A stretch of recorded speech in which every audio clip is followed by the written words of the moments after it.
Oke, halo sahabat peternak milenial di seluruh Indonesia. Jumpa lagi dengan saya Khoiri dari Kandang Uang Official.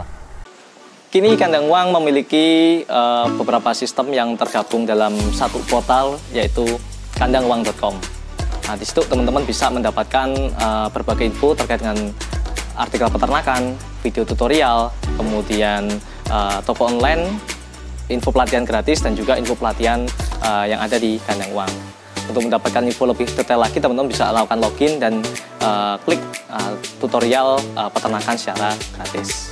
Oke, silahkan dikunjungi di www.kandanguang.com. Ya, oke, hari ini teman-teman di sesi Q&A ya, di channel YouTube Kandang Uang Official, kita akan membahas beberapa pertanyaan. Khusus untuk edisi kali ini, saya akan membahas terkait dengan pembuatan ini ya, pupuk organik hayati atau proses manajemen pengolahan limbah yang kami lakukan di Kandang Uang. Oke, yang pertama ada pertanyaan dari dari channel YouTube ya, dari Mega Harta, terkait dengan larutan dekomposer kurang jelas merek, dosis pakai molase atau tidak dan sebagainya. Ya, jadi dalam proses pembuatan pupuk organik kita menggunakan dua bahan ya. Yang pertama adalah bahan berupa bahan padat, yaitu berasal dari kohe kotoran hewan ya, baik itu kambing bisa, kemudian ayam, kemudian sapi dan sebagainya, bisa kita gunakan atau istilahnya pupuk kandang.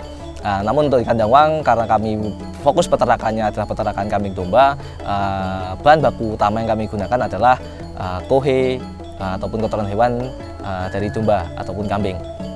Kemudian yang kedua adalah bahan organik ya, yang berasal dari limbah-limbah pertanian.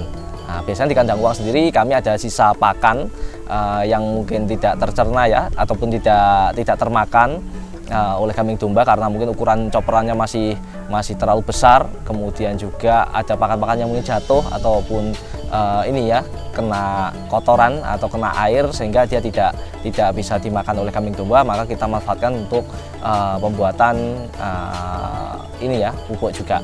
Kemudian sisa hasil panen dari tanaman pakan, biasanya kami menggunakan jagung ya, menanam jagung untuk pakan ternak. Nah, ini untuk limbah batang jagung yang kering yang sudah dipanen, jagungnya sudah dipanen, kemudian klobot ya, itu kami gunakan sebagai bahan baku juga. Kemudian untuk ketiga adalah bahan pembantu. Pembantu ini jumlahnya tidak terlalu banyak, tapi ini sangat efektif untuk menambah nutrisi ya dari pupuk organik itu sendiri. Nah, yang biasa kami gunakan di Kandang Uang adalah kapur ya, kapur pertanian atau biasa disebut dolomit. Nah, ini fungsinya macam-macam ya, nanti kami jelaskan di pertanyaan berikutnya. Nah, kemudian lanjut ke pertanyaan inti. Setelah semua bahan padat tadi kita campur, selanjutnya adalah ini ya, larutan dekomposer ataupun bahan cair yang kami semprotkan ya, yang disemprotkan di kohe tersebut untuk membantu proses ini ya, fermentasi dari pupuk ataupun bahan baku dari pupuk kandang ataupun bahan organik lainnya tersebut, sehingga menjadi pupuk organik hayati yang siap untuk digunakan untuk tanaman.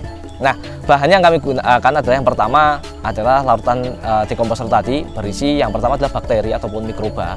Nah, biasanya mikrobanya khusus, biasanya mikroba untuk dekomposer dan juga mikroba tanah. Nah, untuk paling gampang yang mudah kita jumpai, biasanya saya pakai ini ya, pakai E4 pertanian. Biasanya warnanya kuning. Nah, itu dalam 1 liter biasanya kita bisa gunakan untuk pembuatan 1-2 ton ini ya, pupuk organik hayati. Kemudian setelah itu kami juga berikan ini ya, apa istilahnya, media juga untuk pengembangbiakan bakteri berupa molasses ataupun gula merah. Biasanya kalau nggak tetes tebu, teman-teman bisa gunakan air gula merah ya, gula merah yang dicairkan. Ini fungsinya untuk ini ya, makanan bakteri agar dia dapat berkembang biak dan juga dapat lebih efektif lagi, lebih sempurna lagi dalam proses membantu proses fermentasi dari pupuk organik itu sendiri. Nah, kemudian selanjutnya adalah air sumur, kita campurkan. Nah, ini dosisnya ya, ataupun jumlah airnya untuk melarutkan ini tergantung bahan bakunya teman-teman. Semakin dia kering maka butuh air yang semakin banyak. Biasanya dalam satu kali proses 1-2 ton kita mencampurkan sekitar 100-150 liter air untuk menyemprot ya, atau membuat seluruh bahan baku tadi yang padat tadi menjadi lembab atau menjadi tertutupi oleh larutan bakteri. Nah, dan selanjutnya terakhir tinggal kita lakukan proses fermentasi selama kurang lebih 3-4 minggu. Gitu. Tadi pertanyaan pertama terkait dengan larutan dekomposer ya. Jadi ada bakteri atau mikroba efektifnya, bisa pakai E4 atau merek yang lain yang teman-teman bisa gunakan. Kemudian juga molasses ataupun tetes tebu ataupun air gula merah, bisa juga menggunakan air leri, bisa juga menggunakan air ini ya, air kelapa, mungkin air kelapa yang sudah tua. Ini bisa dari kambil itu ya, itu bisa digunakan juga sebagai media untuk memperbanyak ataupun makanan bakteri agar dia lebih cepat untuk berkembang biak dan lebih cepat untuk memproses pupuk itu sendiri. Dan kemudian yang ketiga adalah air sumur. Nah, teman-teman, untuk tadi ya biar lebih rata lagi seperti itu dalam proses pencampurannya nanti. Gitu pertanyaan pertama dari Megaharta. Kemudian selanjutnya kedua, ini melanjutkan tadi yang sudah saya singgung dari ini ya, dari Mas Tauhid Hito. Nah, ini munculnya dari ini ya, dari Instagram. Jadi teman-teman juga bisa komen juga di Instagram juga terkait dengan fungsi kapur dolomit itu untuk apa ya bos. Yang pertama ini ya, kami menggunakan dolomit atau kapur pertanian ini pertama adalah untuk ini ya, sterilisasi kandang.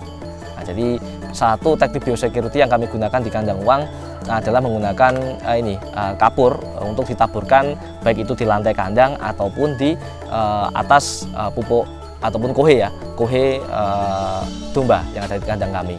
Nah, kemudian yang kedua adalah untuk mengurangi kadar air ataupun ini ya, biar kohe itu selalu kering. Kenapa? Semakin dia kering akan semakin lalat itu tidak mudah hinggap ataupun tidak berkerumun di situ. Kemudian telur-telur larva ataupun yang ada di kohe itu bisa mati, sehingga kandang itu menjadi lebih bersih, lebih tidak berbau seperti itu, sehingga lingkungan menjadi lebih ini ya, lebih baik ya, lebih aman seperti itu.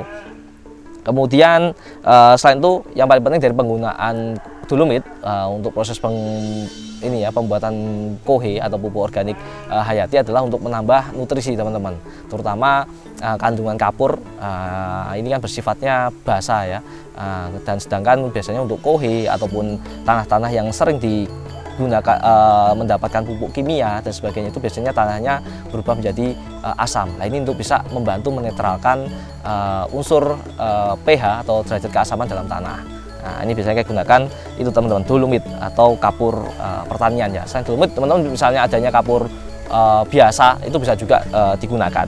Jadi itu 3 fungsi ya yang kami gunakan. Kenapa menggunakan dolomit adalah satu untuk mengurangi bau, kemudian sterilisasi kandang, yang ketiga adalah untuk menambah nutrisi dan juga menetralkan pH dalam tanah seperti itu. Oke, kemudian terakhir masih dari Instagram dan juga ini kemarin juga tanya juga ya lewat TikTok dari Evi.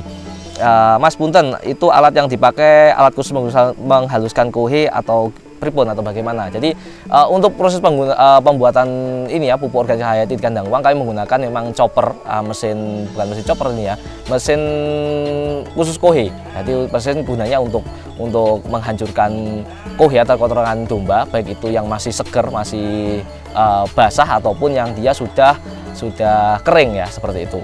Nah, dalam proses penggunaannya di mesin pupuk serbaguna ini juga dilengkapi oleh chopper ya, oleh pemotong yang fungsinya khusus untuk memotong limbah-limbah ini ya, pertanian yang menjadi bahan baku dari penggunaan pupuk itu sendiri. Karena biar kenapa kita buat 2 fungsi atau multifungsi ya, biar nggak ganti-ganti alat ya. Jadi biasanya proses pembuatan pupuk ini kan bersaf-saf gitu ya. Jadi kohe dulu, kemudian atasnya limbah organik, kemudian kohe lagi, dan sebagainya seperti itu. Jadi bersama sehingga tidak perlu ganti mesin. Jadi tinggal kohe digiling, kemudian bahan organik bahan limbah pertanian dicopper, ditumpuk lagi dan seterusnya seperti itu. Kemudian nanti terakhir dicampur dengan bahan tadi ya, dekomposer difermentasi selama 21 hari atau 1 bulan ya biasanya maksimal. Nah, insya Allah sudah jadi. Nah, gitu aja teman-teman terkait dengan Q&A kita edisi kali ini, edisi bab pupuk ini ya, bab pengolahan pupuk organik. Nah, buat teman-teman yang ingin tanya-tanya, ingin bahas juga pertanyaannya lewat sesi Q&A di bab-bab yang lain, mungkin dari pakan, nanti ada kesfan juga bareng Dr. Doyo dan sebagainya, bisa rajin-rajin aja komentar di baik itu di channel Facebook Kandang Official, kemudian Instagram ya di kandang .uang, kemudian ada di channel juga TikTok ya. Di TikTok juga teman-teman bisa tanya-tanya di situ, nanti kita akan jawab pertanyaannya melalui video-video singkat atau melalui sesi Q&A seperti ini. Nah, buat teman-teman yang ingin konsultasi terkait dengan dunia agribisnis khususnya kambing domba, bisa chat kami di nomor WhatsApp 081 13 50 60 12. Oke, sukses buat teman-teman semua.